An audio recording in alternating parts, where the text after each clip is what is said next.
Kiki Saputri dan Zaskia Sungkar berjalan di zebra cross Duku Atas bak model Citayam Fashion Week.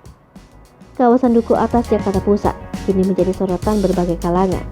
Hal itu terjadi setelah viral di media sosial aksi para remaja menggelar Citayam Fashion Week. Kalangan artis pun turut hadir di acara Fashion Week yang berada di zebra cross Duku Atas Jakarta Pusat. Pantauan wartawan Warta Kotalife.com di lokasi sekira pukul 17 waktu Indonesia Barat. Di acara Fashion Week ada beberapa artis yang hadir, yakni Zaskia Sungkar dan Kiki Saputri. Kedua artis tersebut mencoba berjalan di zebra cross seperti remaja yang sedang viral tersebut. Terlihat Zaskia Sungkar memakai pakaian hijab sampai celana berwarna hitam, dan Kiki Saputri mengenakan hijab krem muda. Selain itu, banyak masyarakat yang menonton Fashion Week di lokasi tersebut.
Hai pemirsa Sri Popo TV, jangan lupa komen, like, dan subscribe, serta tonton terus berita-berita terupdate lainnya ya.